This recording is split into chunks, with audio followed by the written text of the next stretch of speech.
Cure. It's not a pill or an elixir. We couldn't bottle it even if we tried. So what is this miracle cure for bad Santas everywhere? You'll never guess. So I might as well tell you. It's a discovery flight from Ocala Aviation. Yes, I speak the truth. Once they take to the skies, I guarantee they won't be trying to re-gift this present. A discovery flight will have people singing your praises as the best Santa ever. Never again will you have to attach a gift receipt to your present. For more details about this amazing discovery flight, call Ocala Aviation now. We have operators standing by. 861-7484. 861-7484. And Merry Christmas.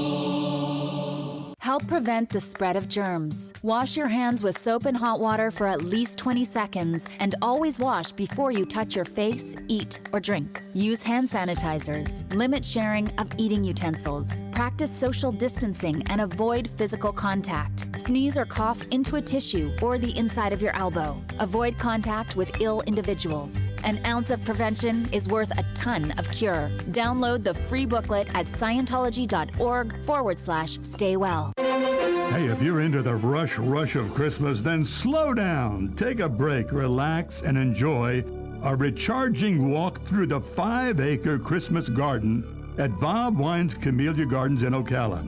A great gift would be an early blooming Sasanqua camellia. Bob has them for as little as $9.99. Japonicas, they're beautiful and only $19.99. And by all means, check out his great selection of living potted Christmas trees from $49.99. You decorate yours now, then plant it and watch it grow after the holidays. Poinsettias, a huge selection in the old-time greenhouse. You can get 3 of them for as little as $12, and larger sizes are available. Come on over this week to Bob Wines on Southeast 38th Street in Ocala. They're open daily till 4, Saturdays till 3, in the same blooming holiday tradition since 1952. Now you did it. Are you completely insane? He's back. He, who must not be named. The man, the myth. The only guy in Ocala to eat his own weight in fried pickles. Twice. Now, you asked for it. Sorta. Live and in person. It's Tom Schmitz. Welcome back to Ocala Talks with Tom Schmitz on a Thursday morning.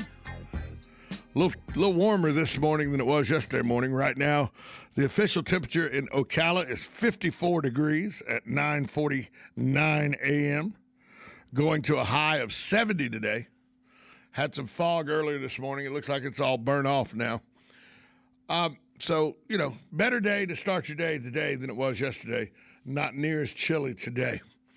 I've talked about Rebecca Jones the last 2 days in a row. She is the woman who gained national fame over being fired for refusing to, according to her, change date on the state's COVID-19 dashboard she created and updated daily. Her home was raided by FDLE agents earlier this week, and the viral video is now gone. We've seen the video where she screams, "Don't point a gun at my child." She waited 20 minutes, hung up 2 different times on the police as they were negotiating with her to come open the door so they could serve a search warrant that a judge had signed up for. But now there's more. The plea deal that she had in the cyber stalking case of a former boyfriend has been taken off the table. It's been more than a year, but it's now been taken off the table. Rebecca Jones no longer offered a plea deal. Jack Campbell, state attorney for the Second Circuit Court, which includes Leon County, said it's typical to do these kind of negotiations when to take these kind of things when cancel negotiations in a criminal case when they're being investigated for something else. And they are being investigated for something else, right? She's being investigated for hacking into a area of the Department of Health that she shouldn't be involved with, and that's the agency's emergency messaging system. So the state attorney said he's going to stop the prosecution until the other investigation is complete. He says it's not unusual to do that. The reason he took the plea deal off was she's being investigated for hacking now. She was originally arrested July 17th of 2019, charged with 3 counts of stalking following cyber harassment, and stalking. All but the single misdemeanor stalking charge was dropped, and Jones was released on pretrial supervision. My question is, all this happened in July of 2019. How did she get the job of building the COVID-19 dashboard and update it daily if she was facing criminal prosecution? I know that, that's innocent until proven guilty, but with that baggage hanging over someone, I wouldn't want to put them in a prominent position of running the COVID dashboard and updating it daily. Who made that decision? She had been under arrest. She was arrested on July 17th of 2019. That's a good 6-7 months before COVID hit. And for her to start developing this dashboard, how was she given the job when she's already facing criminal prosecution for using her computer to stalk someone? So you're going to use somebody who stalk someone through the computer? You're going to give them the ability to build and create a dashboard? Who knows what backdoors she built into this system? It's mind-boggling, this Rebecca Jones woman, and how she just will not go away. And somebody at the state hired her with pending legal issues hanging over her head. How smart was that? I just don't see where that makes much sense.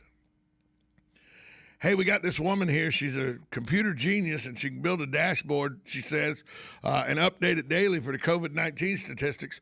Only problem is she's under investigation and actually trying to get a plea deal worked out where she set up a fake website and put nudes of her ex-boyfriend on there and then shared it with his family members and his coworkers. But we still wanted to build the dashboard for us. I mean, how does that even happen? She was arrested July 17th of 2019 for literally creating a fake website and putting pornographic pictures of her ex-boyfriend on the website and then sending those pictures out to family members of the ex-boyfriend, co-workers of the ex-boyfriend, and friends of the ex-boyfriend. And so 7 months later, she's hired by the state to create the COVID-19 dashboard and update it daily. That's a smooth move there, Tallahassee. Sometimes you got to vet people better. That's a bad case of vetting, if you ask me. I mean, what part of that do you see that doesn't show you that she should not be trusted to have the power of a COVID-19 dashboard and to update it daily? And I know she created it. Well, there's a lot of smart people that could have created the dashboard. I was married to a woman that's a very good computer programmer. She could have probably developed the dashboard. But this woman is under indictment. Now, she's not been found guilty, but she's under indictment for cyber stalking and sexual cyber stalking harassment by creating a website where she posted nude photos of her ex and then shared them with his family, friends, and coworkers. And you think this is a woman that we should hire and put in charge of the COVID-19 pandemic dashboard to let people know? And then she got fired. Now all this is coming to light. Nobody knew this before she got hired. It only come to light after she got fired. What the hell is wrong with the vetting system in the state of Florida? Just seems like that somebody should have known. I would think that it's public record when someone's arrested. She's indicted. She was originally indicted for cyber harassment, sexual cyber harassment, and stalking. Cyber harassment, sexual cyber harassment, and stalking. She was facing criminal prosecution, was in the process of working out a plea deal, And somebody in Tallahassee thought, now that's the best person to put the dashboard together. Come on, man. Are you kidding me? That makes absolutely no sense to me at all. And more of this story, it just keeps getting stranger and stranger and stranger. I didn't know that she had been arrested before. I thought she got arrested while the COVID thing was going on. But she was arrested in July of 2019. I mean, where on the app did she fill out? Did she fill out on the application? Have you ever been arrested? No. What? Yes. Where was that question? Where's the vetting process that sniffs this out and shows you Rebecca Jones might not be the person you want for the job? Hey, we got this COVID-19 dashboard we need to build to let the state, the people in the state know where the hot spots are, what the sickness rate is, what the death rate is versus the population. We need to build a dashboard like that. Hey, we got this woman that is under indictment for cyber stalking, sexual cyber stalking, and harassment.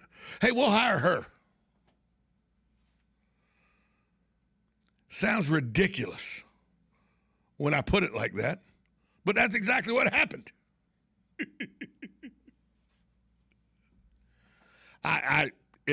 This story it's a story that won't go away, folks. It just keeps getting weirder and weirder and weirder. It just won't go away.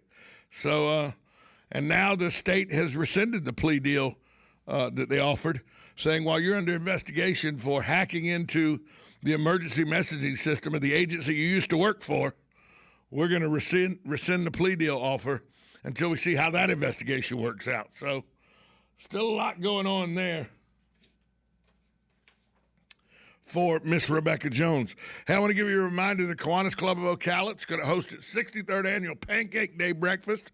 That's this Saturday at 8th Street Elementary. But unlike the 62 years before, where people filled the 8th Street Elementary School cafeteria, are going to be that way this year. You're actually going to have a dual drive-through to pick up your pancakes. It's still going to be at 8th Street Elementary. The Kiwanis Club's also going to distribute books to children who are passengers in the car picking up the pancake breakfast. Remember, this breakfast is the club's biggest fundraiser. It's a traditional Christmas season staple. They use it to sponsor up to 125 campers for summer sessions at Camp Kiwanis. That's $250 per camper is what that costs. So you can see how much money they need to raise. The camp is a cooperative program between the Marion County School Board and the Kiwanis Club. It has offered youth fun and outdoor activities, including swimming, canoeing, field games, arts, craft, and archery since 1948, Camp Kiwanis. So the Kiwanis Club of Ocala will host its 63rd annual pancake breakfast, but it'll be a drive-through event only. We'll be right back after this timeout.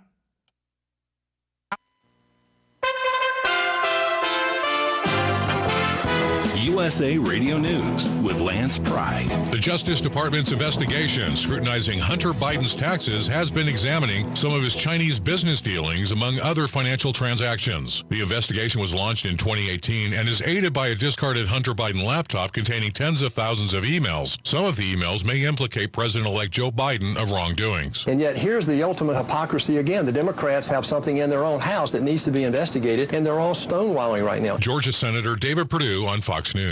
Federal authorities have launched an investigation into the police shootings Monday of 23-year-old Casey Christopher Goodson Jr., who was killed last week when he entered his Columbus, Ohio home with sandwiches for his family. The Columbus Division of Police said Franklin County Sheriff's Deputy Jason Meade was working for the U.S. Marshal Service, helping search for a fugitive when he saw a man with a gun in Columbus. Meade opened fire when the man did not drop his weapon after he was ordered to do so. USA Radio News. Balance of Nature's fruits and vegetables in a capsule. Changing the world, one life at a time. I've been taking vitamins off and on my whole